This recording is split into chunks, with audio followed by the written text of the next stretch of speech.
buenos días mis estudiantes, les habla el profesor René Cuervo desde su canal La Física de René.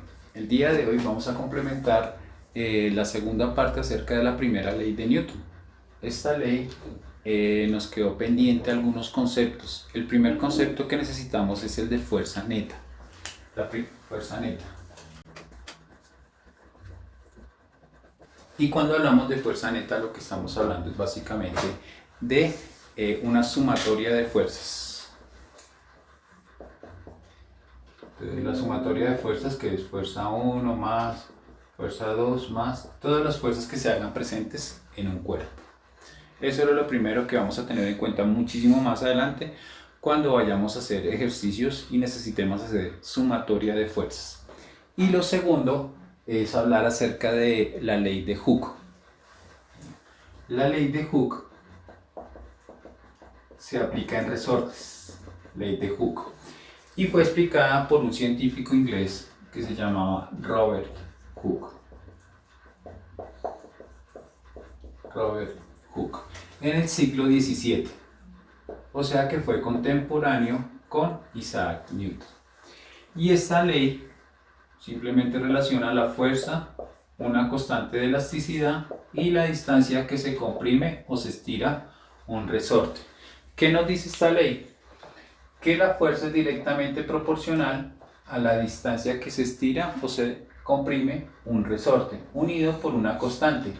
La constante de elasticidad está dada así por el material del resorte. Recordemos que todo material en la naturaleza tiene cierto grado de elasticidad, sea madera, sea acero, sea vidrio, todos pueden deformarse en cierto grado. Esta constante me dice qué tan fuerte puede llegar a ser el poder doblar ese elemento. Se utiliza para el dinamómetro. En primera instancia lo usamos en el dinamómetro. Recordemos que el dinamómetro es el instrumento que se utiliza para medir la fuerza y lo vimos en el video anterior. Pero ¿de qué se compone el dinamómetro? Básicamente se compone de lo siguiente. Se compone de dos cilindros concéntricos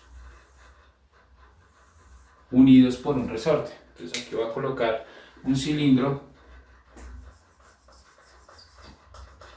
acá un resorte,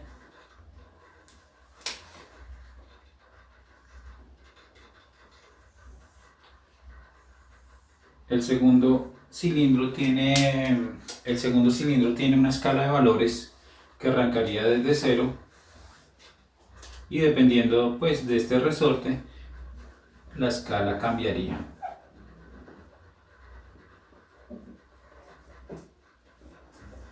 Y se utiliza normalmente acá un gancho para colocar aquí una masa,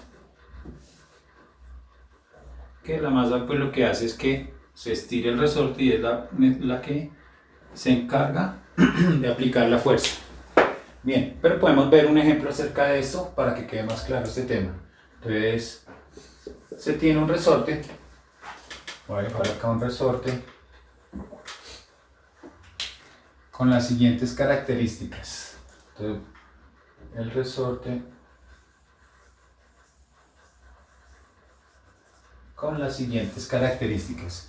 La primera, que cuando no tiene absolutamente nada a su alrededor, mide 20 centímetros. Pero le vamos a colocar una masa. Cuando le coloque la masa,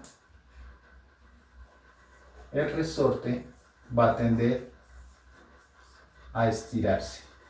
Le va a colocar una masa y esta masa le va a hacer una fuerza de 200 newton. Entonces observen que cuando no tenía nada medía 20 centímetros, pero cuando le coloqué la masa que ejerce una fuerza de 200 newton, esto ya es 25 centímetros. ¿Qué significa eso? Que toda fuerza tiende a estirar un resorte, básicamente, o a comprimirlo. Podemos determinar, si conozco X y conozco F, puedo determinar cuál es la constante para este resorte. ¿Qué constante tiene este resorte? ¿Cuál es el valor de K? Entonces, normalmente lo que hace uno es sacar una lista de valores. Fuerza es igual a 200 newton. X es igual a 25 centímetros menos 20 centímetros. ¿Por qué la diferencia entre 25 y 20? Porque ese valor es el que me indica que se estiró realmente el resorte, o sea, 5 centímetros. Y K, pues es nuestra pregunta. ¿Qué instrumento vamos a usar? La ecuación. Fuerza igual a K por X. Conocemos X, conocemos F. La X se está multiplicando, pasa al otro lado a dividir. Sobre X igual a K.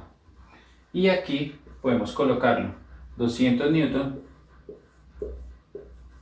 dividido entre X, que es 5 centímetros.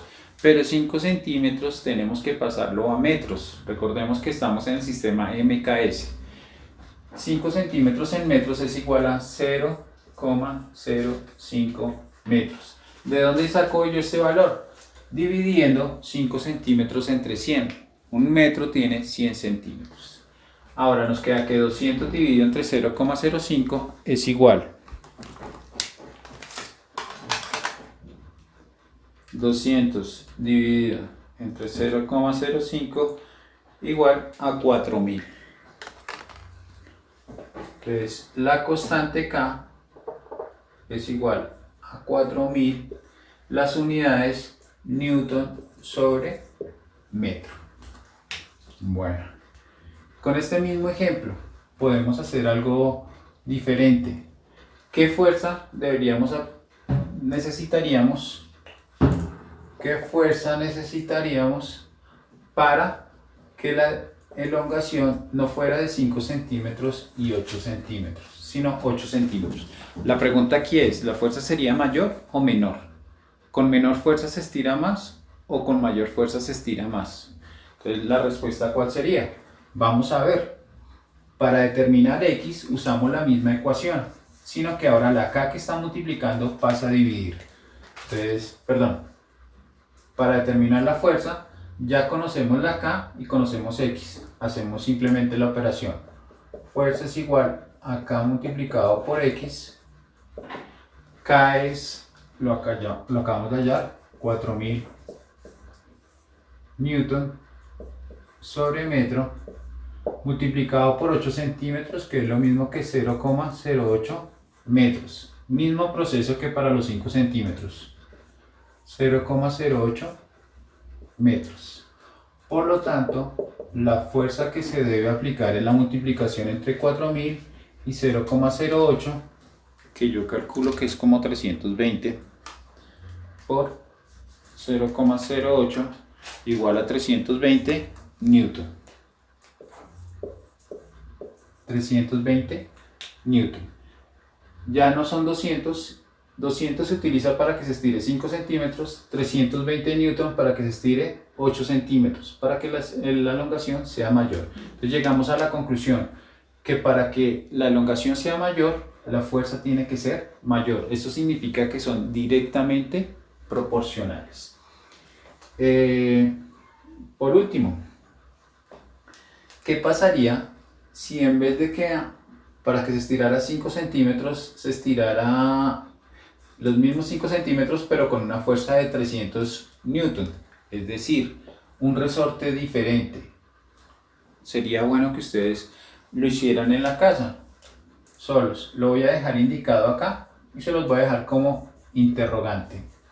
Que X sea igual a 5 centímetros, pero que ahora la fuerza para estirar los 5 centímetros no sean 200, sino sean 300 newton. La pregunta es, ¿cuál es el valor de K? Con esto concluimos. Les dejo como ese interrogante y ya empezaremos con lo que se llaman fuerzas comunes. Muchísimas gracias y nos vemos en nuestro siguiente video.